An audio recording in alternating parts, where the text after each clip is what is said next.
Welcome to JustWannaQuilt, a research podcast coming out of Tulane University Law School, where we explore all kinds of things, stories about quilting, tools, field trips, maybe some famous quilters stop by, and, of course, a little bit of copyright thrown in just for fun. This is Elizabeth Townsend Guard. I'm a law professor at Tulane University Law School, and I just wanna quilt. So today we talk with entrepreneur and amazing quilter and famous quilter, Karlee Porter. We talked to her about her life, her quilting, and her new business, Honest Fabric. This is part 1 of 2. Yeah. Okay, well, welcome. Thank you so much for being willing to chat. We're going to start with the most basic question that I already know, but for preservation purposes, tell me your name and where you're calling from. Okay, my name's Karlee Porter, and I'm calling from northern Utah, Clearfield area, if anyone knows it. Interesting. There's so much quilting in Utah. It's kind of remarkable. Yeah, we're definitely a DIY state. It's amazing. Think about like Superior Threads is there. Who else is there? Sewtopia is there. Every time I turn around. Headquarters is there too. What is? Handy Quilter headquarters. Handy Quilter. It's amazing. It really is. That's so cool. We'll have to come visit sometime. It'd be like a fun adventure. Yeah, it's a good winter place if you like winter sports. It's a great place to come. Yeah. So. Interesting. Do you feel like there's we got to ask the first official question, but do you feel like there's a quilting season because you have wintry stuff, or do you think people quilt all year round? I think probably most people quilt all year round. I am not a winter person. I'm a summer girl. I don't ski. I don't snowboard. I go sledding about once a year. So for me, quilting season is definitely when it's cold outside. I don't know how many other Utahns would say the same thing, but interesting. For me, I'm definitely more of a indoorsy person in the winter because I don't like the snow. Interesting. All right, cool. Well, I thought what we would do today is talk a little bit about both your books and sort of and all the graffiti quilting and digital designs and sort of that part of your life, and then also Honest Fabric, and talk more about all of that. And I've got a bunch of other questions. So, and then debuting it at Houston and just kind of explaining to us what it is. Does that sound like a good plan? Yeah, I'm so excited. Really? Oh, cool. Okay, so the first question is, what's your first memory of someone sewing or quilting in your life? So my mom and grandma quilted when I was young, but it wasn't like machine quilting that we think of. It was like tying quilts with yarn. That's what I always thought quilting was. So kind of my first memory would be laying on the living room floor underneath the quilt frame, and my mom would push the needle down and I would pull it through and then stick it back up, and she would pull it back through. So even when they were tying the quilts they were tying them with yarn or with... Yeah. And they were still putting them on a frame when they were doing that? Yeah, there were these big 2x4 frames that they would just thumbtack the quilt sandwich together onto 2x4s, and then that's how they would... Oh, interesting. How they would quilt it. Yeah. And it sounds like if they had a system that they were regularly doing this. Were they regularly making quilts? Yeah, it seems like every fall or so, one of my mom or my grandma or one of their friends, because some of my mom's friends also quilted with her, as well as my aunt, we would all kind of get together, and one of them would have 5 or 6 different quilt tops, and they would just get them all done in one day. Oh, so, that's nice. Yeah. I like that. Yeah. That's very nice. Yeah, and so that was kind of my earliest. I didn't really know that machine quilting even existed until 2009. And so when did you get interested in quilting? So I actually, right after I got married in 2009, I was looking for a full-time job that had health insurance so I could help put my husband through school. And I got a job at a manufacturing company, which is actually Handy Quilter. So that's why I know that they're here in Utah. That's really interesting. So you weren't a quilter, but you got a job at Handy Quilter. What were you doing? Yeah, it was kind of crazy. I've always been an artist, and I knew that as an adult I would do something artistic. I thought I'll probably be a graphic designer or an illustrator. I know I would do something artistic. And then when I got this job with Handy Quilter, I started at the lowest of the low. I've cleaned the toilets at Handy Quilter headquarters. That's how low I started. Amazing. And I did everything from testing machines to building components to shipping to customer relations. And then finally in 2015, when I left Handy Quilter, I was doing their alpha testing with their development team. So I got to test all of the products and machines before they were on the market, which was really super how cool. Yeah. That's really cool. How do you test a machine like that? Are you going through, like, is it systematic, or sort of if you're in that kind of position, what do you do? What does your day look like? So when I was testing within the production team, basically what they would do is before the machine is shipped out, we would set it up on a frame and quilt on it for a certain amount of time and do a certain series of patterns that tested all the different functions of the machine. And then when I tested with like the development team, I basically would just do whatever I could to try to break it. So I was like running over rulers and like getting batting stuck in the hook and like that's very, you have to be very creative. It was so fun. Like, it was really fun and I'm kind of an aggressive quilter anyways. And so just being super aggressive with this like beta machine was really so fun, because I had to be like the worst quilter ever so that we could say if this machine could stand up to like the worst quilters, then it will work for the best. So yeah, it was really fun just kind of doing lots of different tests and getting very like mythbusters about it. It was really fun. Very cool. And so you left, when did you leave?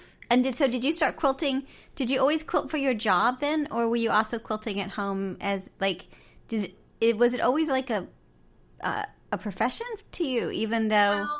Well, when I quilted, when I worked for Handy Quilter, it was so much less about the quilting as it was about like the production of building machines. So basically I would quilt during the day doing like the testing and stuff like that. And then when I'd go home, that's where all the artistic stuff would take place. In fact, I never actually worked for Handy Quilter in a creative capacity. Like, all of the things I did for them was very analytical or like production based, where there were standard operating procedures. But the cool thing about working there is they would let me take a machine home and keep that at my house on loan. And so that's where kind of all of the magic happened for me. Was I would do all the things that I was doing for years in my sketchbooks, I just started putting them onto fabric with thread instead of paper with pencils. So that's all the graffiti quilting that you've been doing. Yeah, so I grew up kind of studying graffiti, I guess you could say. The part of Utah I was born and raised is called Ogden, and it's kind of more of an inner city place. There's a high population of Hispanics, and so I was really immersed in that culture of like lowrider cars and breakdancing battles and graffiti. That was, something that I really liked seeing. I mean, obviously not the illegal aspect of it, but the art form of graffiti was something that I was drawn to from an early age. And so, so when I was learning how to quilt, I was really just taking drawings from my sketchbook that I had done like throughout high school and putting them onto fabric. So I call myself an artist who happens to use fabric opposed to a quilter who makes art quilts. Yeah, no, it's really interesting. Interesting. So will you design, so you've got some tutorials, which I adore, that sort of break down the graffiti, and then you've got graffiti quilting books, and you've got at least two of them, right? So you can help people sort of explain how it happens, but they're very elaborate. But I love the tutorial where it breaks it down. So you do the circles, and then you do the other thing, and like it's different, and then you can you're like, oh, okay, I can do this, right? Like I like that part of it. Yeah, it's fun because it's kind of like a well-kept secret that either people know how to do it or they don't know how to do it. Yeah. But once you know how to do it, it's a lot easier than it looks. Like, it's kind of my way of saying, like, I want people to look at my work and be like, whoa, she's so amazing. I could never do that. But then by the time they take my classes, they're like, oh, I know exactly what she did. She just did A, B, and C. And so it's kind of fun. It's almost like, and that's something that with graffiti is very common, is when you know graffiti artists, you can point out their work really easily. Like, you can read their graffiti, whereas any Joe Schmo off the street probably would see someone's graffiti and not even be able to tell that it's a word. Right. So it's kind of like a fun, almost hidden language that I get to teach people how to use those motifs in that way. I totally love it. Now, have you? So I have this dream. I keep saying. So the book, If You Give a Mouse a Cookie. right? In that book, then he asked for a glass of milk. So I keep thinking that we, like, as an industry, it would be so, and maybe we already have this and I just don't know, because that's very possible. But it seemed like it would be so cool to have graffiti artists and tattoo artists and others that are used to drawing and on these different forms using a free motion quilting machine to sort of see what would they be doing. And that's kind of what you're doing, right? You're doing these really cool graffiti work. You do so much. This is like just a little bit of what you do. But so that's been one of the things of like, could we, if we had a long arm machine, which we have one now, but if we have a long arm machine, can we invite people in and see what they do, you know? And I'm wondering if Handy Quilter or if others have done that. Have they reached out to, you know, have you ever had like, you know, I know there's a learning curve, so there's a bit of a problem there, but it seems also that you could do it on the computerized side of it too. Like you could have people, you know, make their art and then just do it as a, they don't need to have the skill. It would still be really interesting to see like, what does a tattoo artist work look like when they're using a long arm machine? Right. No, I think it's interesting because the quilting industry sometimes feels so big, but then other times it feels so small. You know, like we have these celebrities that are, everyone in the quilting industry knows them, but regular people have no idea. Like you'd say, oh, that's like, it's funny. I was watching a movie on Netflix yesterday with my husband. It's starring Jennifer Aniston, and it's called Dumplin'. And in the episode, that her daughter's work uniform has a trim with cotton and steel fabric on it. Oh, really? Like the purple basics that has the dots on it. And I was like, Andrew, that's cotton and steel. And he's like, what? And I was like, that's cotton and steel fabric in a movie. And he's like, no, I like that a lot. Yeah, it was so funny. So I think sometimes like, the industry is so small sometimes, but then it also feels saturated. But that's one thing that kind of, and we'll talk about this a little more later, I'm guessing, with Honest Fabric. I wanted to really bridge that gap. Like a lot of the designers who design for Honest Fabric have nothing to do with quilting. Yeah. It's so interesting. Quilting, but we still can, you know, kind of collaborate with them and use their artwork in a quilting capacity, which I think is my version of like getting the glass of milk with my cookie. Yeah, exactly. Well, since you mentioned it, explain what Honest Fabric is.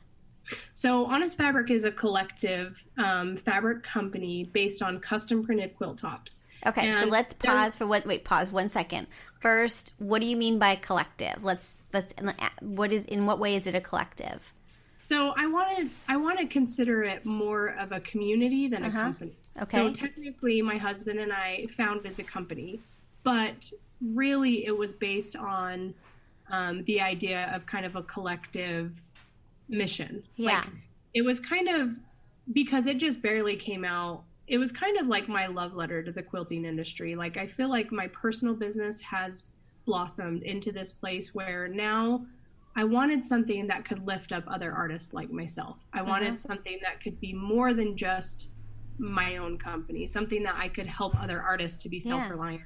So, and did you feel like they weren't self-reliant? Like, sort of, what did you see that was missing? I mean, so we've been studying this really intensely for a year, and like I have a whole philosophy, right, of sort of what I'm finding.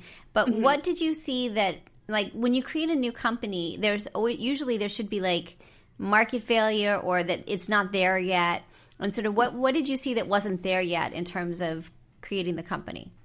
So kind of the three moral pillars on my motivation is fair trade, American made, and eco-friendly. Right. So the biggest one I think for me is fair trade. As a creative in tons of industries, not just the quilting industry, but something that I've experienced firsthand being in the quilting industry is it's very easy to get taken advantage of as a creative.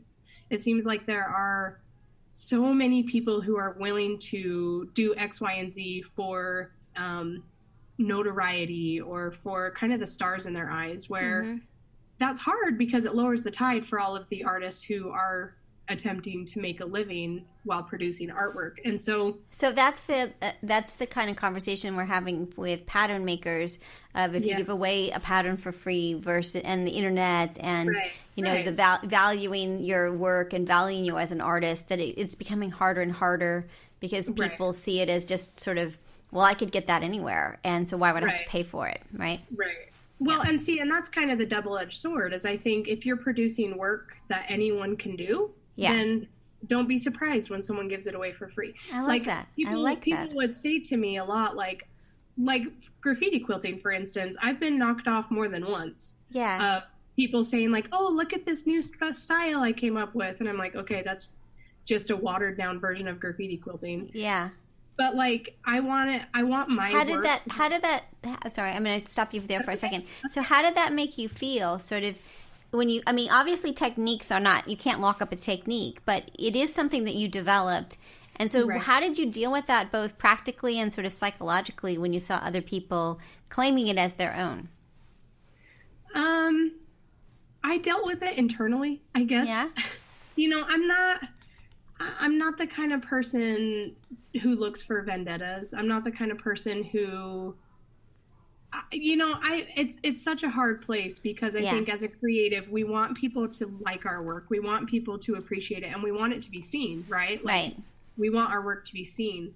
And I guess what helps me to sleep at night is, okay, well, that person didn't get invited on an international graffiti quilting tour. And that person isn't getting approached for graffiti quilting fabric line. Like, I just have to remember, like, that the people who really know what's going on know that I am the originator. Yeah. And so, like, do I pick my battles? Do I go out there and say, you ripped me off and that's so unoriginal? Or do I just say, I'm glad I inspired you? Yeah. Like, and the other thing that I found with people who seem to do that is I'm not the only victim that they have. Yeah. Most people either have their own style, or if they are used to knocking people off, I'm not the first one they've done it to, and I'm not the last one they're going to do it to. So it's like they're a bumblebee and they'll move on to their next thing in a few months, and sure enough, those people have. And so you know, I just think I'm happy to get to do what I do, and I try to compare myself just to myself. Yeah.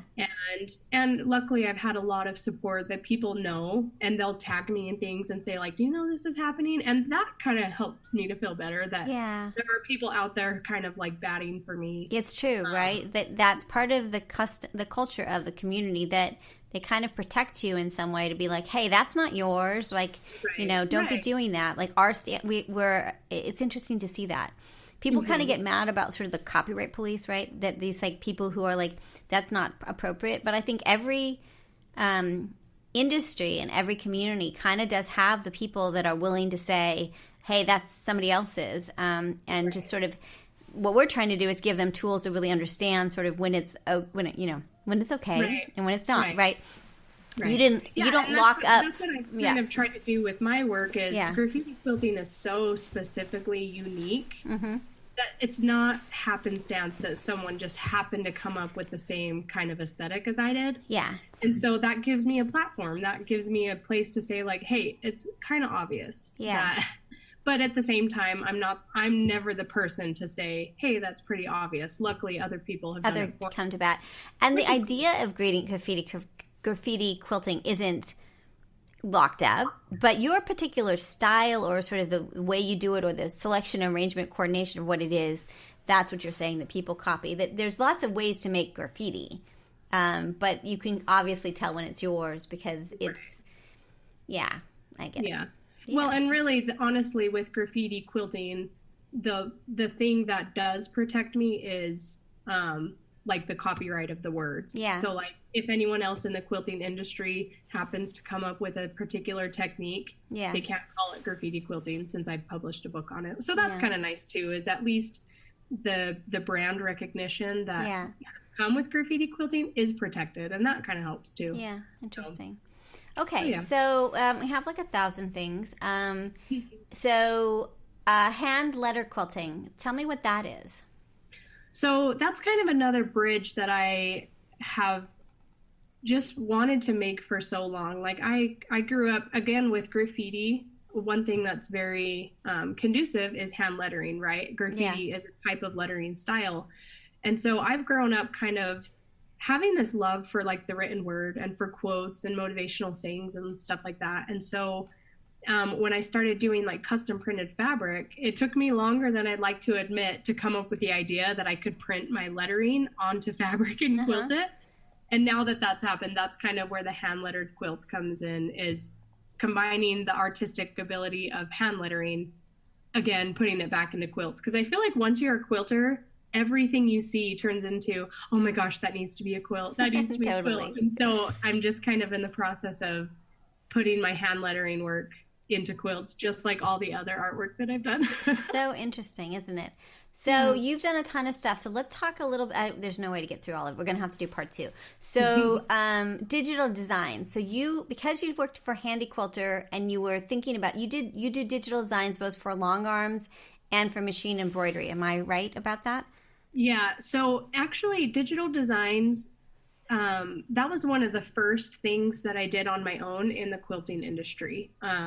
So luckily when I worked for Handy Quilter, again, because I wasn't doing anything in a creative capacity for them, they were always very supportive of me wanting to do my own kind of side projects within the quilting industry. And so that was kind of the first thing, was learning how to digitize my designs and just kind of licensing my designs to other websites that would sell them and then pay me royalties. And now I'm at the point where I sell them myself, which is pretty cool. So what websites did you, give me an example of the websites that you, So the first one I reached out to, and this was in like 2010, is Legacy Quilting. And then like, it's almost like every subsequent year I was with another, or like added on another website. And then one of my favorites that I've worked with that I've done licensing through is Intelligent Quilting. And they're just like another website that sells digital designs for a bunch of different artists like myself. And so tell me kind of what happens. So I'm at Intelligent Quilting now. And so tell me, as a designer, what happens in terms of signing up? Like, how does it work exactly? You upload stuff. Is a standard licensing agreement for all the designers? Like, tell me a little bit more. Yeah, I believe so. So kind of the way that happened was I very much am like, I have the thought process of asking, like the art of asking. I don't know if you've heard of that TED Talk by Amanda Palmer. I think she has a book written on it too, called The Art of Asking. And so when I saw these websites, I thought, hey, I have designs. I'll just ask them if they want to license them. And so that's how I kind of came about with licensing with them, was just simply emailing them and saying, hey, do you like my stuff? Do you want to license it? And then from that point, what happened was they sent me a contract that was kind of an industry standard contract. Most all websites that do digital design licensing that I've worked with, at least, is a 50-50 split, which is, I think, perfect, because without the designs, there's no website, but without the website, there's no platform for design. So I've liked that. And a non-exclusive license, can you put it on more than one website, or do you have to give them the exclusive right to use it? Nope, it's non-exclusive, which is cool. And then when I send them the design, I just send them the raw file, and then they export the design and then create like the image so that all their images match on their website. It's interesting. And then so what are you designing in, and what format is the raw design in? So it just depends on which website. I primarily design in Illustrator, but usually the main file format that is kind of works for all platforms is like a DXF, which is like a drafting file format. So there's lots of different ways that you can digitize your designs. There's lots of software out there. Yeah. I'm kind of an Adobe snob, so I tend to just use Illustrator, but it's definitely a higher learning curve. But I went to school for graphic design, so I kind of... So that's your thing. Yeah, that's really cool. Do you find that most people that are doing design work like this did go to art school, or they have a background in it, or do you see it as a varied thing? I honestly couldn't tell you. I think it seems like, from my standpoint, when I first started getting into licensing computerized designs, was kind of like industry household names. It was just another thing that they did. So like teachers that would teach classes typically would also have designs listed somewhere.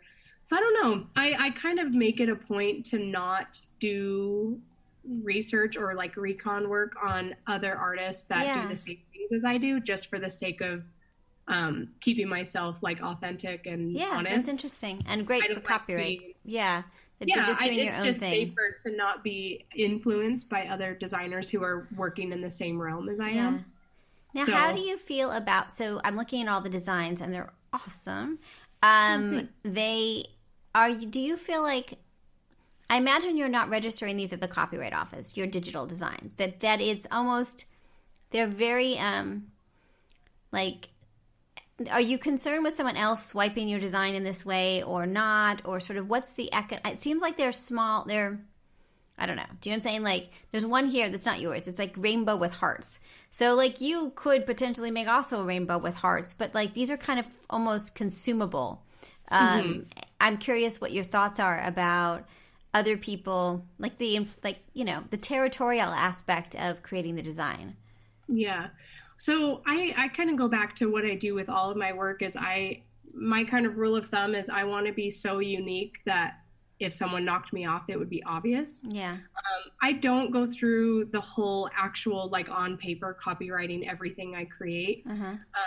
Just because I feel like it's almost like a pick your battles thing again, where it's like, my designs are so obviously unique. Plus, I have timestamps for everything. Like, every design that I create, I have timestamps to show the creation date. Yeah. So if I did ever have to go toes with someone, I know that I could prove. You could do it, right? I could prove it. Yeah.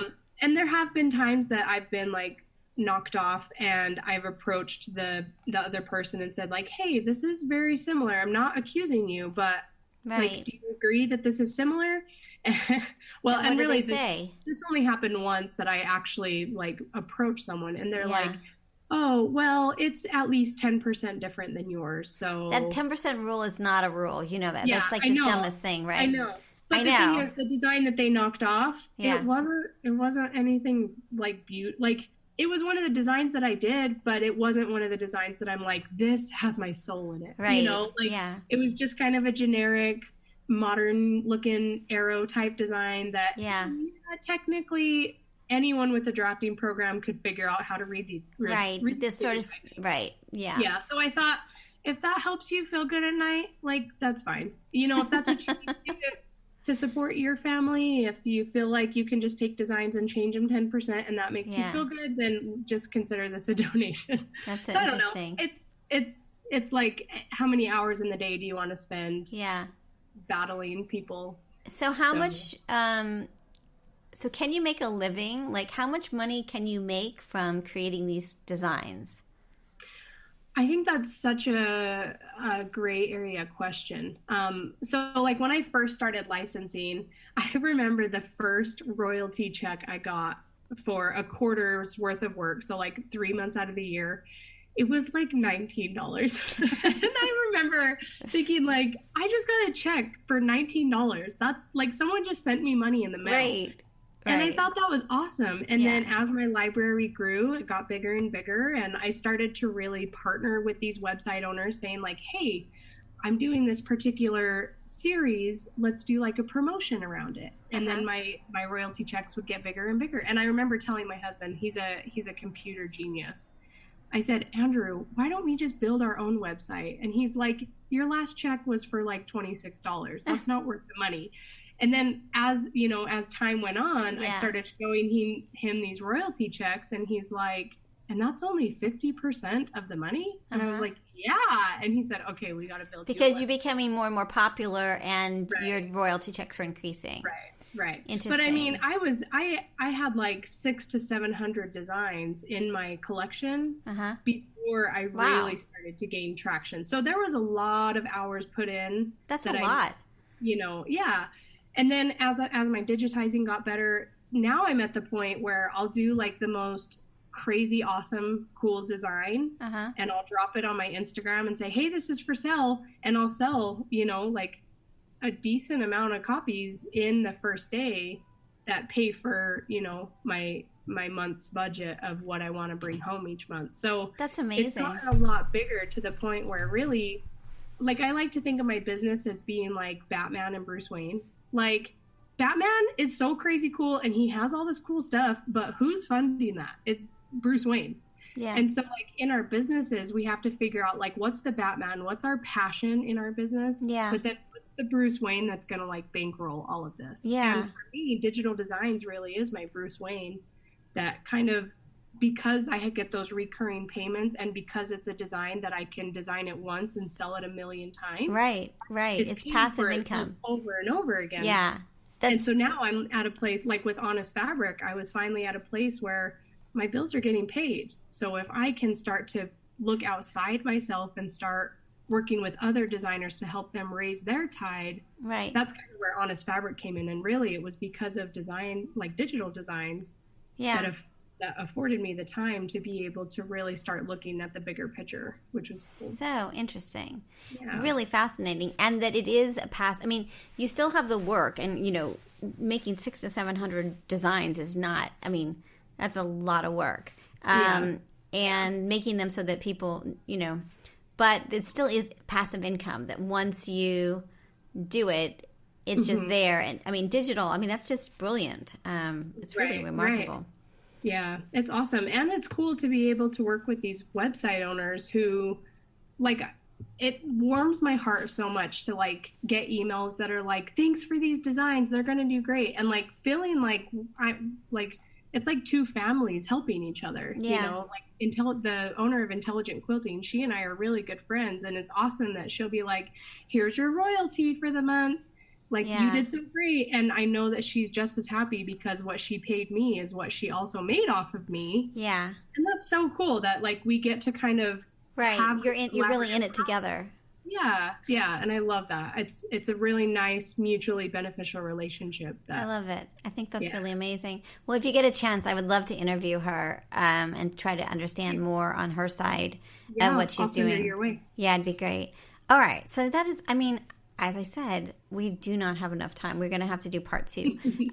So we are not even, like, we've done like 2 out of the 15 things on my list. So sentimental snuggles. Tell me about that. So this is something that I never quite really launched, only because I feel like it's not quite ready. But it is kind of a combination of lots of different things. So I've been doing hand lettering work for a long time, and I've been doing custom printed fabric for a long time, and I've been quilting for a long time. And Sentimental Snuggles kind of was born out of a very emotional place. So the first quilt that I did for the series was for a good friend of mine that we grew up together. And she had asked me, so her husband, about a year after they were married, her husband was diagnosed with cancer. And it wasn't long after his diagnosis that he ended up getting put on hospice. And I like wrote her a message and I said, is there anything I can do for you? Like, what do you say to someone who's going through that, you know? Yeah. But she was like, well, he has all of these t-shirts. Do you want to make a t-shirt quilt? And I thought, okay, yes, I will definitely make you a quilt, because that is one thing that I can do for you. Right. But t-shirt quilts are finicky, and they're not, I mean, it was just something that I'm not good at. And I felt like in the amount of time that we had, we knew that we didn't have much time. And t-shirt quilts are, you know, super time. Yeah. They're a big time suck. And so I said to her, I do want to make you a quilt, but I think we can do something better. So I had her send me a list with a bunch of things about them, like their wedding day and inside jokes and words that were important to them, and just kind of all these different things. And it was amazing because I spoke to her on a Friday. She emailed me all of the quotes on Saturday. Saturday and Sunday, I hand lettered the design on my iPad. On Monday, I ordered it from the printer. And then by the following Friday, the quilt was finished. Wow. And it was so cool to be able to give her this quilt that had all of this very sentimental. That just must have been amazingly overwhelming. Just like, and it's one that still, like, when I show it at my trunk shows, I just bawl through the whole thing, because it's one of those times that I feel like so honored to be a quilter. Like, I feel like being a business person and capitalizing off of quilting, that's okay. It's okay to be that. Mm-hmm. But I'm so grateful for those opportunities where I get to do something a little bit bigger than capitalism, you know, to be able to really bless someone's life with a quilt is something that you just can't buy. And so after that quilt was made, that's kind of where Sentimental Snuggles started. I made a quilt for a woman in my ward who had had a few miscarriages, and she asked me to make a quilt for her husband for Christmas. And then I did another quilt for a husband and wife that were celebrating their 25th wedding anniversary. And then I made another quilt for a family in my ward who now has 5 boys. I think their oldest is like 11. And we did trade work. He pulled out some bushes from my yard and I made him a quilt in trade. And so it's really cool. Yeah, it was kind of fun to really get to know these people's lives and make something that reflected that in the form of a quilt. So that's kind of the whole Sentimental Snuggles series. And it's something that I'm continually working on and haven't really like publicized a ton because I don't know if it's ever something that I'll want to capitalize off of. Because you've been doing this, it's like your own thing. They're gorgeous. You have one, is it your son? The one that you made for your son is on your website? Yeah. It's just, it's so funny. Like, it's, I can't quite explain. We'll have a web page for you, and we'll put it on. Let me make sure I take a picture of it.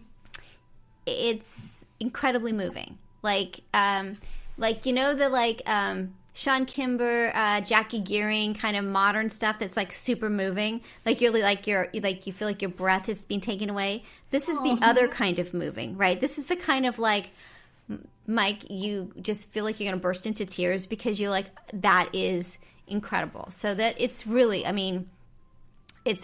like, we had a lot of trouble having a kid, so maybe that's part of it.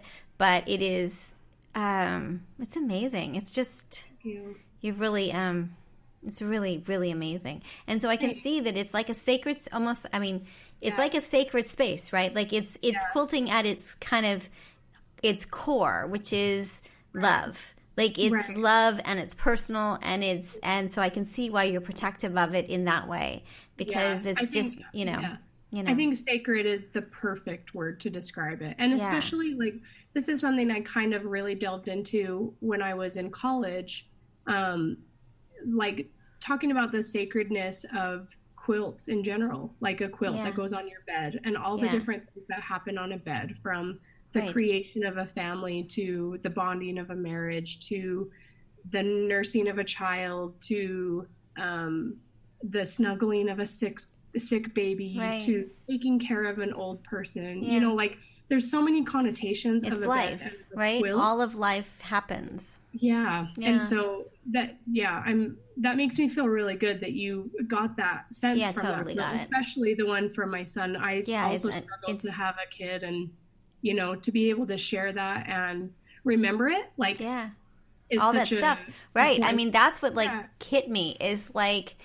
It took me back. I mean, it's, you know, we had a daughter, but we had different problems than you did, but it took me back to all of it. Like the whole, I mean, what you did is you took all these words, which because you're such an incredible artist, you can do this, right? Like it's not just like you took a bunch of words, but you made it really incredible, and then you put it all together, and it's just like, it's just great. It's really moving. And very and your story, but everybody's story, right? Yeah. Right. Yeah, it's really great. It's really wow. It's really they're spectacular. They're really amazing. Okay, you're also an award-winning quilter, so that's a thing. Oh yeah, I did that a couple times. So what was that like? It was awesome. They give you money. Did you know that? Someone can pay you just because you did a cool thing. Like you don't even have to sell your quilt to them. They just give you money because you did something cool. Because of the prize.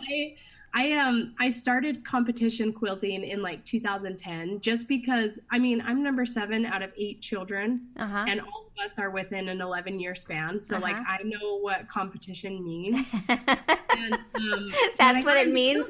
Like being in a family that's what it means. It's like we're that typical Utah Mormon family and having our elbows on the table to protect our own food. So I was drawn towards competition quilting just because I thought it was fun. Yeah. Like competition is fun. And so In 2012, I entered a competition that was sponsored by Swarovski, and I won first place in that show, which was awesome. What was it called again? Tell me again. The quilt that I made was called Shimmering Symphony. Shimmering Symphony. This is like it's kind of like my first claim to fame within the quilt industry. It's by far the design that gets knocked off the most. Oh, yeah. I see it. Yeah, I see it. Yeah, that's the one that gets now. So is there a point of pride about getting knocked off, that like you're cool enough that you got knocked off? There is something to be said about that, right? Like no one's knocking off my stuff. I'm just saying, you know.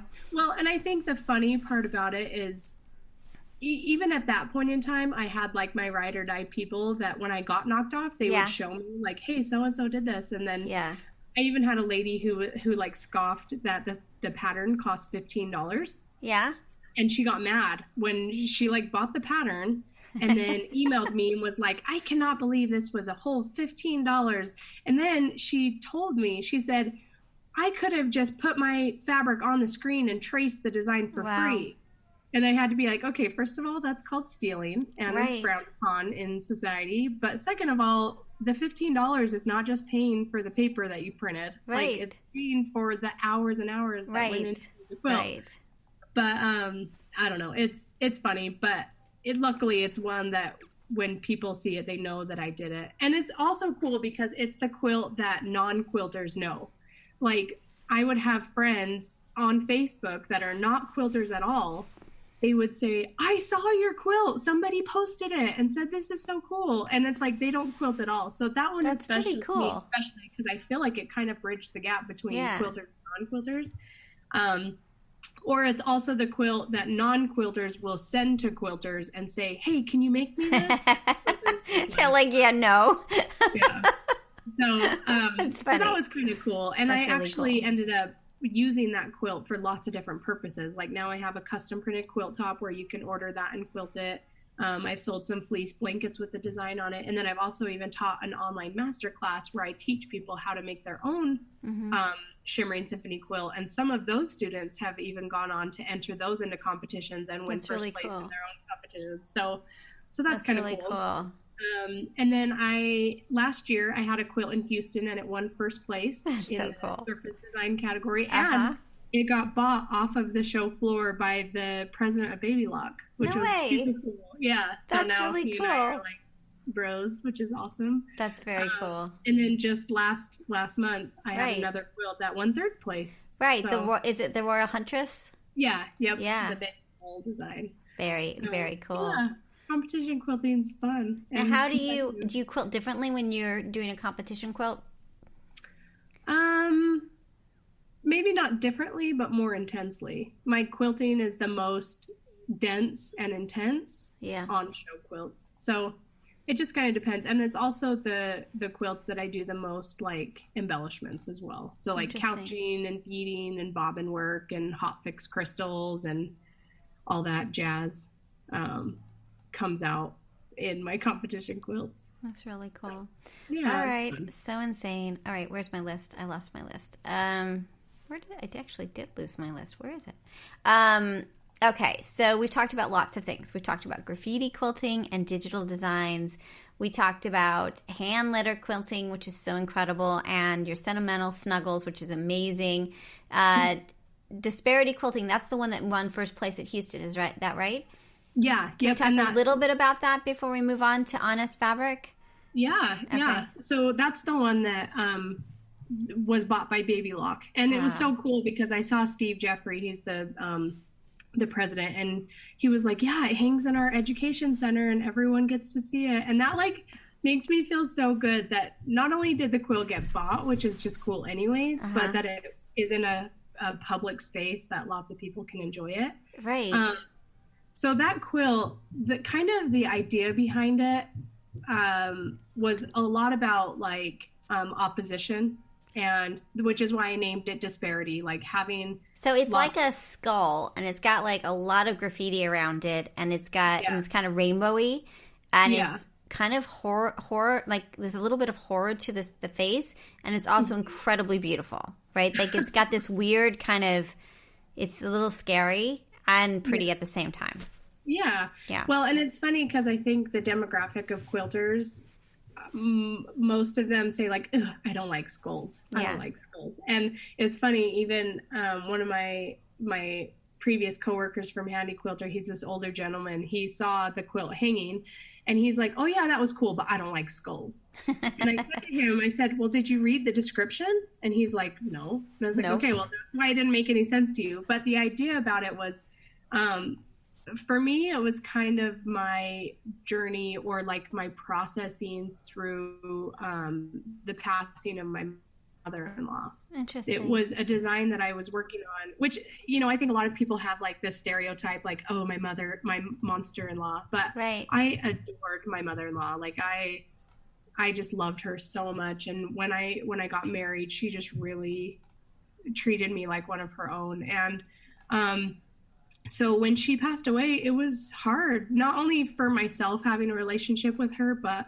also being in a place to learn how to support my husband through a trial like that. Yeah, you know, at such a young age. You know, we were both in our 20s when she passed, and that's really hard. We hadn't had kids yet, and that made us really sad. That's sad. Yeah. You know, they would never get to meet their grandma. Right. And so kind of the idea behind the aesthetic is seeing something that people usually think of as being gruesome or kind of horrifying, right, but surrounded by such beauty. And so that's where I wanted that opposition to come in, was this skull that have the connotation of death and horror, kind of a very terrible, sad connotation, but blooming with life and with a lot of colorfulness. And kind of the whole idea, I guess, if I could get it across to the viewer, because it means something specific to me, but what I wanted it to convey to the viewer was finding beauty in tragedy, you know, that like there is an opposition, and that we appreciate things more when we have struggled, or so that's kind of where that came from, was just me working through my own emotions of seeing the beauty in trials. I love it. Well, it's gorgeous. And you have a blog post that kind of goes through the creating of it, which is kind of just incredible as well. Yeah, it's a whole cloth quilt. So there's no piecing or applique or anything. It was all designed digitally and then printed at a whole cloth queen size quilt top, and then I quilted it. So. And that kind of leads us into Honest Fabric in some way, I would imagine. Like that. Yeah. So you did a full, so all those different pieces are, you created it as an artwork and then you printed it. Where did you print it? And sort of how did you think about doing that? That seems like that's such a unique thing to be doing a whole cloth in that way. And then you quilted the crap out of it. So, I mean, it's like, you know, like there's a lot of, I mean, it's not just a whole cloth design. It's like then you did all the embellishments and all the other stuff, and it's clearly like it's just this incredible art piece that that you can see your development in it. It's really cool. Yeah. So, well, the idea of how to actually make the quilt was really born out of necessity. You know, when I learned how to quilt, I didn't really know how to piece or applique. I started with quilting. Like when I worked at Handy Quilter, I learned how to use the quilting machine. That's so funny. That's what you do. You don't do the piecing. Yeah, they didn't teach me how to piece. Like, I don't know. I don't really enjoy piecing, and I just felt like having a graphic design background. Yeah. There was just no other way that I could get the aesthetics that I want in a quilt with the traditional methods. And so for me, I thought, okay, I'm this techie, nerdy geek, and I'm also a quilter. Right. So when I make a quilt, it almost just felt like natural to look for a place to print it, opposed to looking to figure out how to applique it. Like it just didn't even cross my mind to ever consider piecing or applique. It always seemed to be, okay, there's got to be this digital process. I mean, people print billboards. There's big enough printers to print a quilt top. Of course, I just got to find it. Yeah. And so I did all the work in Photoshop and Illustrator, and then had it printed, and then took it straight to my quilting machine and skipped all the piecing and applique and all the stuff that I don't know how to do, or I'm not good at. That's so funny. So where did you have it print? I mean, and that's what led to Honest Fabric, which is printing digital designs on whole cloth, right? Is that what it does, basically? Yeah. So, and people will say, like when I introduce Honest Fabric, they say, oh, like Spoonflower. Right. And here's the big difference. So Spoonflower, specializes in yardage, right? Yeah. So I think the widest they print is about 56 inches. Yeah. Whereas Honest Fabric, we don't typically do quilt or fabric that you would cut up. It's all meant to be taken straight to your quilting. So I've tried almost every fabric printing company under the sun. Spoonflower does a lot of great work, especially if you're like a garment sewer or if you need stretchy substrates and things like that. Yeah. And then finally, I found a distributor on the West Coast that I just really liked, and they were able to print at the dimensions that I needed so that I didn't have to piece a seam down the middle. I had tried to print the disparity design, the skull design with Spoonflower, but I could not for the life of me piece a seam down the middle and get the design to line up. Like interesting. I couldn't do it. And knowing now there's like tutorials for that, and I just didn't even think to try to find a tutorial. Right, which is good because now you've got a whole company because... Right, yeah, I'd rather start a company than figure out pieces being down the middle and get designs. That is so, we've all been there, right? Like you're like, that's how I couldn't figure out the copyright status of my doctoral work, so I went to law school and became a law professor. So, you know. Whatever works, right? Exactly. Like it's probably not it's probably easier ways to figure out your copyright status. Right. So okay, so tell us so we're at honestfabric.com. You launched at Market, is that right? Yeah. Yep. Okay, so tell us what this is. So Honest Fabric is based on the moral principles of being American-made, fair trade, and eco-friendly. These were three things that I kind of felt the quilting industry could do a little better on. Not that we are bad at it. Like, I think there's a lot of really great work being done in the quilting industry in these three areas. But I thought there's still room to improve. And I'm not really the kind of person to like write an angsty blog post about like, you know, how designers are getting taken advantage of. I figured I could write a mad blog post or I could do something about it. Like I'm a doer, and I'm kind of a solution-driven person. And so Honest Fabric was kind of my solution to hopefully helping the areas of fair trade, American-made, and eco-friendly, even just a little bit in the quilting industry. So so American-made, all the fabric is printed here in the United States. And the nice thing is, as the company grows, I'm sourcing more and more, and I'm hoping that one day everything can be completely sourced within the United States. But at least as far as the production, all of it is done on American soil, which is cool. Yeah, that is cool. And then being fair trade, that was another thing that I was really pragmatic about, because I had been approached time and time again in my quilting career of people saying like, hey, we want to work with you and you'll get all this publicity and all this exposure. And I'm like, but I kind of want to pay my mortgage instead. Can I get the mortgage? Right. It's going to be great for you, right? Exactly. Yeah, like, you know, and it was hard. It was hard for me to see that if this was happening to me so often, I know that it's happening to other people and they're probably doing it, which might work for them, but it doesn't really help the industry to be sustainable. Like if these artists can't continue to create long term, it doesn't matter how beautiful their work is if they aren't making a living. Yeah. And so that's another thing that Honest Fabric, when I started the company, I wanted to be very transparent and also generous to the designers that I work with and say, hey, I appreciate the value that you bring, and I know that you're worth, you know, X amount of percentage. And so I want to be a company that can provide that for you. And even if they're able to take the contract that I give them and take it to a different company and advocate for a better wage there, then Honest Fabric has done its job, you know?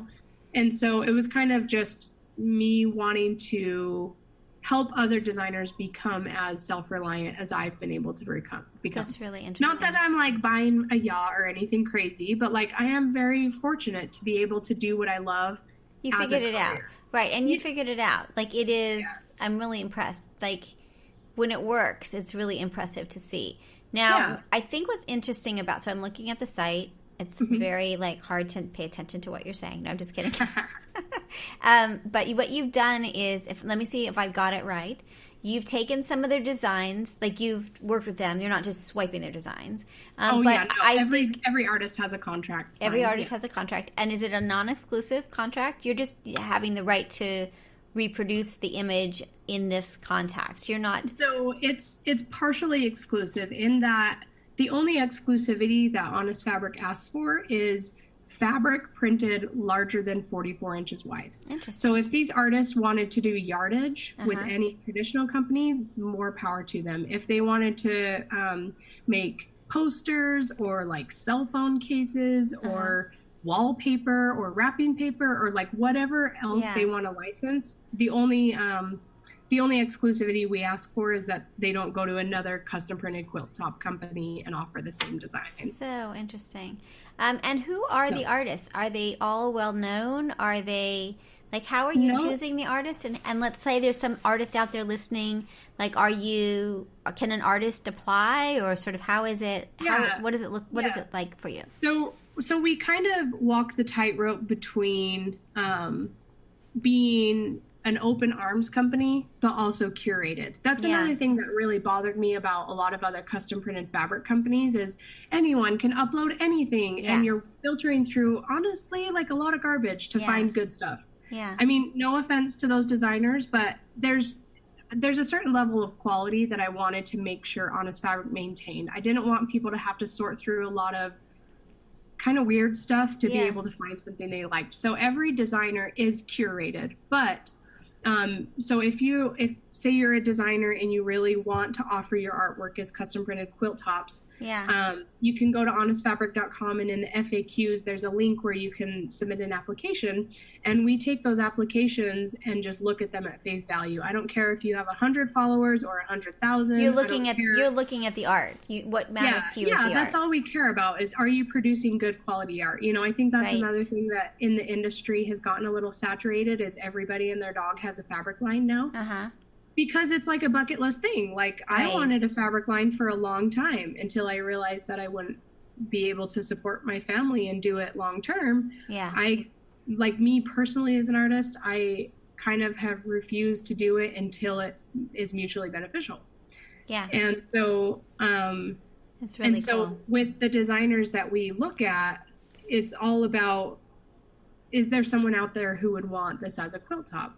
And I don't care if they have no social media presence at all, or if, no, I love it. That's kind of what it's built on. And the other cool thing is it's kind of building a bridge between the industry and non-industry. So like we have everything from pattern designers to hand letterers to photographers to painters to collage artists. In fact, there's one on there, his name's Justin Zoll, and he has nothing to do with quilting at all. He's actually a microscopic photographer. Yeah, how cool. And he photographs chemicals at like 40 times what your eye can see. And they're beautiful. They're the most beautiful. Oh, I see them. Is it like L-glutamine and beta-adenine? Yeah.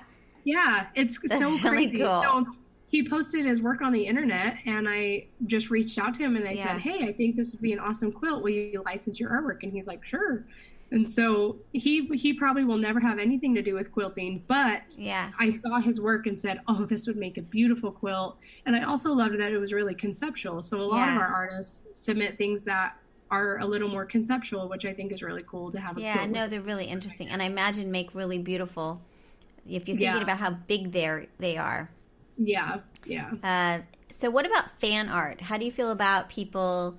you've got a little bit of fan art on here, but not a lot, right? You've got like May the Force be with you, and you've got a little bit of Hamel quilt, right?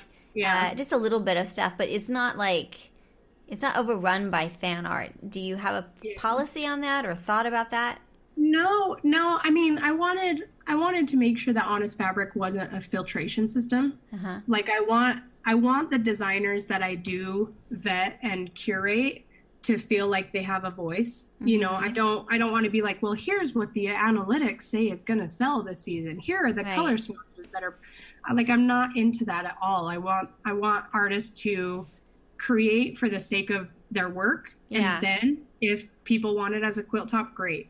And that's the beautiful thing about being as eco-friendly as we're trying to be is all these designs are never printed onto fabric until they already have a loving home to go to. Right. And so that was another thing that I feel is super important in our industry is like people brag about their fabric stashes. Yeah. Which is great if the fabric gets used. Right. But, you know, there's so much fabric going unused and there's so much fabric being printed. And it's like someone, like a quilt shop will buy a line of fabric because they like the main print. And then the main print sells out and then all the rest of the yardage just kind of sits. And they didn't want that either. And so that's one thing that is nice about printing on demand is that we aren't making all of this waste. We're just producing fabric that people can take straight to their quilting machine. So to answer your kind of previous question about fan art, really, because I don't want to put a filter on my designers, really the only stipulation I have is as long as you can prove your copyright, then that they created it. You're okay if they are, you're not worried about sort of being inspired by, you're okay with fan art, right? As long as it's their art. I think that's awesome. No, and I think fan art, I think the cool thing about fan art is that, like if you go to Joann's, for instance, they probably have like licensing rights to Marvel fabric. Right. But even then, it's kind of frumpy. Like, how cool is it? Like the "May the Force Be with You" one by Lisa Rodil. Like that's totally her original artwork. Yeah. And when you buy that design, you're supporting her directly. Yeah. And that's really cool. So I like fan art, and I think there's a real niche for it. And I think especially, you know, with kids and kids who are into specific things, I think that's really cool. And totally. So I think as long as my designers are kosher with where they're getting their they're not swiping other people's art. So how do you know when you make art? Like I'm looking at Maiden Tree. Oh, and your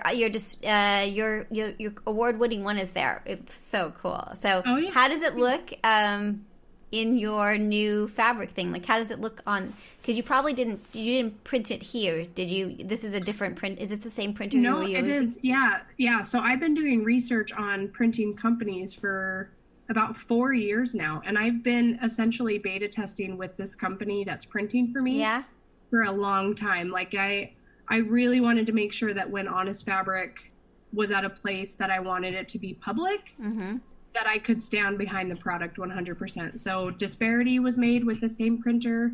The Royal Huntress was used with the same printer. So I very much stand behind the product, and quilts from up to 4 years ago were using the exact same fabric. So cool. This stuff is so cool. So I also see that, okay, I'm too obsessed with shopping at your place. So all of the prices are the same. Oh, your Royal Huntress is there too. So you can get award-winning quilts from, and we could do it too, right? That's pretty awesome. Like you could, it won't be as good, but but we could try. Oh, you've got so many cool things here. This is like really cool. I love the message from the designer. That's really cool too. Yeah, I thought that would be kind of a fun way to connect with the artist. You know, I think especially because a lot of the designs are more conceptual. It's fun to kind of get the little snippet of what the designer was thinking when they created it. Yeah, they're really cool.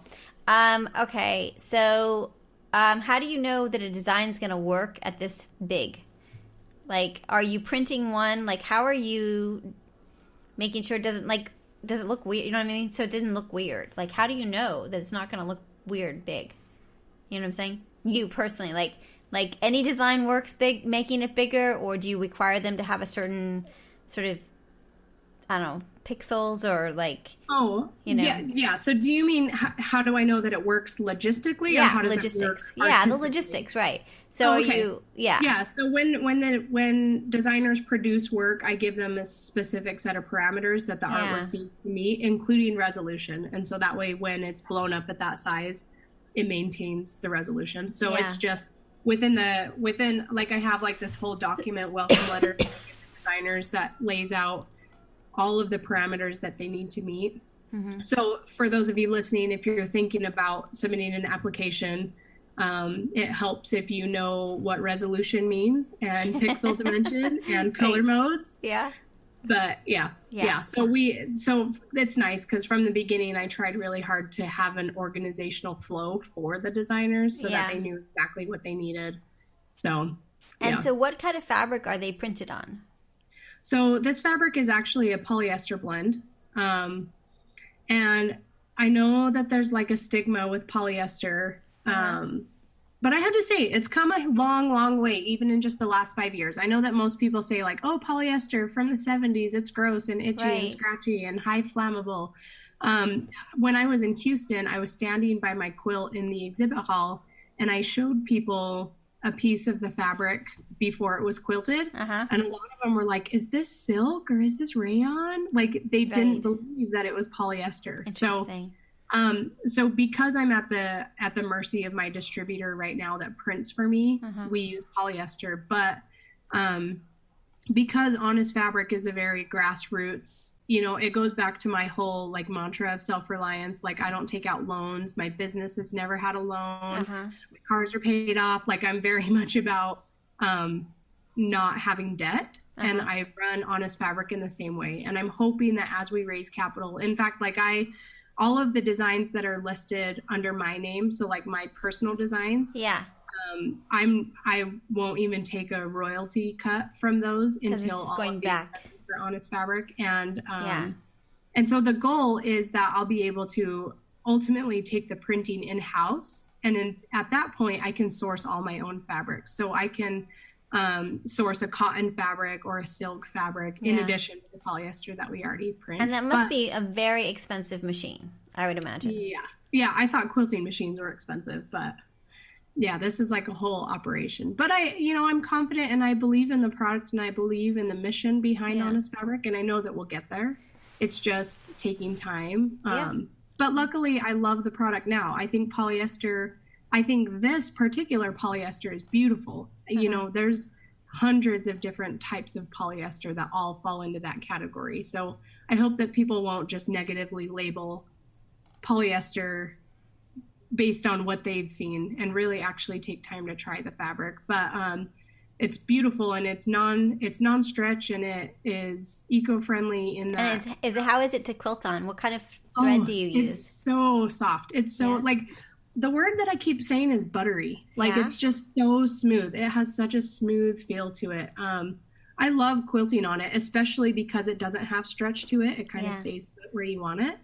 And I haven't had to use anything particularly different than I would with cotton fabric. So like I still use 40 weight rayon thread because that's what I like to use with everything.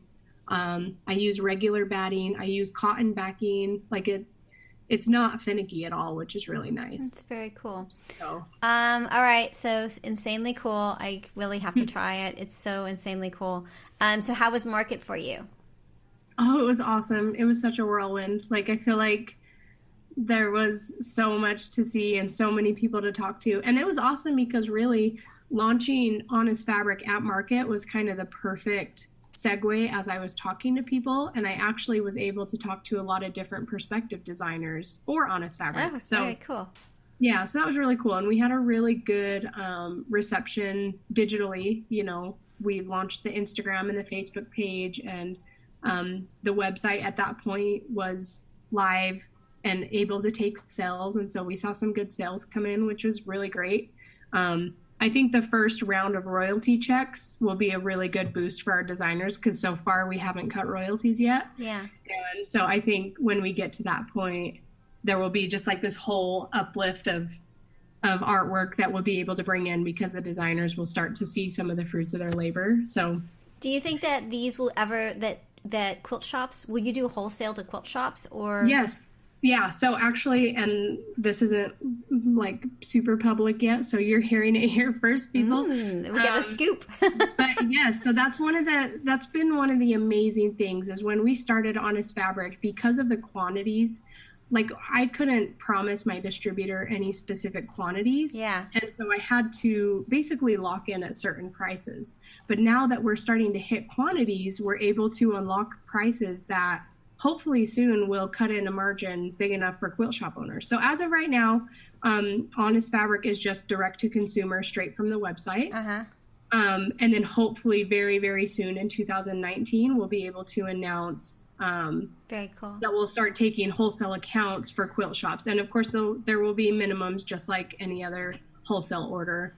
But it'll be awesome to really kind of reach reach and be able to support our quilt shops in that way as well. That's give really them a cool. chance to get in on it. So yeah, so it's super exciting, and I'm really hoping that as the business grows, we can continue to, you know, get more people on the boat as we raise the tide. So. All right, I have 2 more questions. All of the, well, I've actually 3, so I have one that I have to do because that's part of the project, but the final question. But one is the pricing is really interesting. It's like between $80 and $120 for the whole cloth. Now, at first you're like, oh my gosh, that's a lot, but that's how much you're going to pay to get a whole bunch of little pieces and then put it together. So this is pretty much done, which is interesting. Did you decide that you were just going to set the prices like that so that the designers, that seems really interesting, that it's really by the size, not about the complexity, because it doesn't probably matter in terms of printing, cost-wise, that makes sense. Right. Yeah. Well, and I wanted it to be easy. I wanted it to be approachable for people. I thought it would filter out a lot of the, well, why is their design more expensive than mine? Or why is mine cheaper than theirs? Yeah, because I think sometimes a lot of people equate price with value, but really they're just buying the same size piece of fabric. Right. And the nice thing with that is, you know, the designers at least have been supportive the whole time because their design, their royalty amount is actually a good amount. And so luckily the prices I feel like are approachable for consumers, but also big enough that designers can afford to keep sending me designs. Do you think the big fabric companies will get into this market? Do you worry about that? Yes and no. I think one of my bigger worries with this is that a bigger company will come in and undercut the prices. But I know that they'll be doing that because they're probably printing in China, which is super cheap. Yeah. And I print in the States, which is more expensive. And I print digitally, which is more expensive than traditional, like screen printing. You know, and I think it's an education thing. I think it's about voting with your dollar. Yeah. And I hope that someone who purchases from Honest Fabric not only does it because they love the product, but because they love the mission. You know, going into this, I kind of thought to myself, I want to be like the Toms of the quilting industry.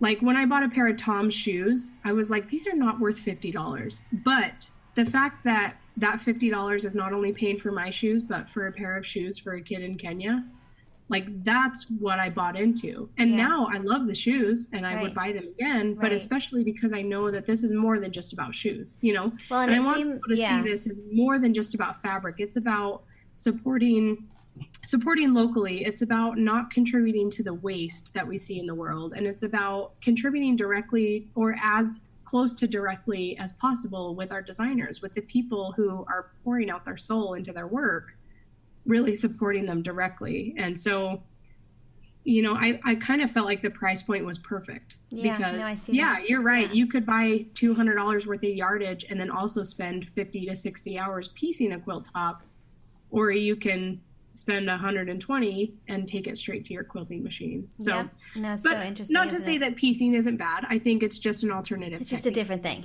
right? It's just a different thing. Yeah, and we're definitely more catering towards people who want to spend more time quilting. Like for me, I don't enjoy piecing and I don't enjoy applique. I enjoy quilting. Yeah. So I'd rather design something on the computer because I also enjoy that, and then quilt it instead of trying to figure out how to piece it because that just brings me angst. Yeah. So interesting. So we're really gearing towards quilters who want to spend more time quilting. Yeah. Interesting. All right. So do you know about the controversy online where people were taking images of people's quilts and claiming for $50 they could get a full quilt? It's kind of like digitally produced. Like it was like a thing that was all over the internet like the last month or so, maybe even longer.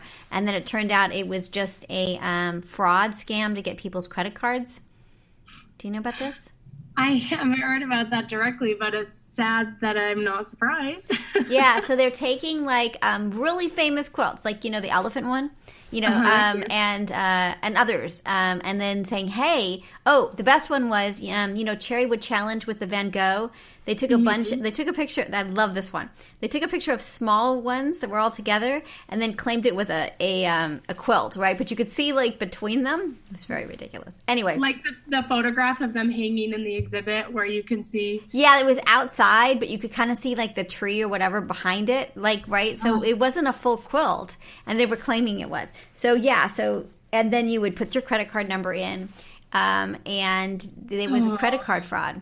So I thought about that because I was like, you're actually, these are the designers and you're actually taking, you're the legit site to that kind of craziness. So I thought that was kind of interesting. Oh, that's so crazy. Well, here's a word to the wise that I am sad that not as many people know as should. But when you're on a website and you're about to put in a credit card, make sure there's a padlock in the URL. Because if there's not, then that website's not secure. So even sometimes when I'm shopping online, I'll be like, oh, yeah, this website. But then I'm like, there's no padlock. I'm not doing it. That's just because even if the website owner has the best intentions, that website's not secure. So interesting. But I think that's, that whole story goes back to understanding and voting with your dollars. Yeah, totally. You need to know where your money is going and shop with reputable companies that are endorsed by actual designers. So interesting. And then the other question I have is, are you still doing custom designs? With the ability that you have now, it seems like, so we have a ridiculous logo, JustWannaQuilt, right? It's got blocks, but this would be perfect for our ridiculous logo, right? Yes, I would totally love it. And then I think about all your all your beautiful words, that on top of our logo would be oh my God, I couldn't do it, but it would be amazing. So I'm really curious about as people say, oh, I want one of those. I'm a school or something. Are you still doing custom stuff, or are you pulling away from that? No, absolutely. That's one of the biggest questions I got at market when I launched Honest Fabric was, okay, so my so-and-so is a painter. Can I print that onto fabric? And I'm like, yes. So as long as, and when a customer orders this, they take full responsibility for copyright. Right. So that's up to you as the customer to make sure you own the rights. But that you can upload an image. Yeah. So if you go to by category, the bottom category on the left-hand side says your own artwork. Oh, wait, hold on. I'm on your website. Hold on just a second. Oh, okay. All right. By category. Okay, I'm there. And then on the left-hand side, the bottom your own artwork. Look at that. Oh, my gosh. That is so cool. With that, there does come a $10 fee for setup for us to make sure that the design is printable and stuff like that. But that's just rolled into the price. It's not like an extra add-on. It's just, you'll notice that the sizes are 90 to 130 instead of 80 to 120. But yeah, so you can add that to your shopping cart, and it gives you the dimensions that your file needs to be, and you can upload that and get your own stuff printed. Yeah, so I would love that, to see more quilt shops or quilt companies submitting their logo and then having a quilter quilt out their logo. Yeah, interesting. I actually did that with my own logo a couple of years ago. I'll have to email you a picture. Mm-hmm. Oh, very cool. Awesome. Yeah. So so we can print other people's design work as long as they've, got the necessary rights for it. Right.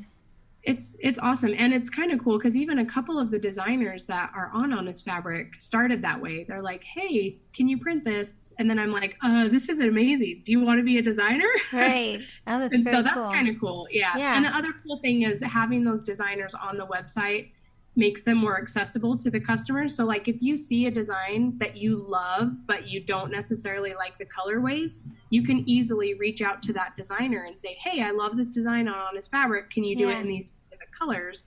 And it's supposed to, it helps it to be a very collaborative, collective type of community where designers are working directly with customers as well, which is really cool. Love it. I love it. It's so cool. Yeah, I'm so excited about it. So I'm glad we got to talk about it. All right. So if you find one that you're not going to use, I'll talk to you about this later. But let's take it back off camera.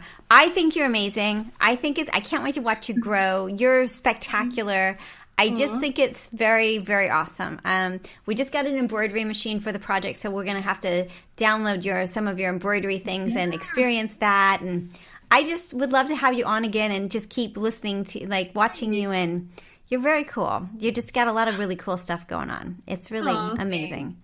Well, thanks for having me. I'm honored to get to be on a podcast that I listen to so often. Oh, that's so cool. I love it. All right, cool. Well, do you need to review this at all before we post it, or are you comfortable with what's out? Do you want to review it? Okay. No, I think we're good. Yeah. Awesome. Okay, hold on just a second before we... Okay, just a second. Let me turn off the recordings. So you've been listening to Just Wanna Quilt, a research podcast coming out of Tulane University Law School. And I'm Elizabeth Townsend Gard.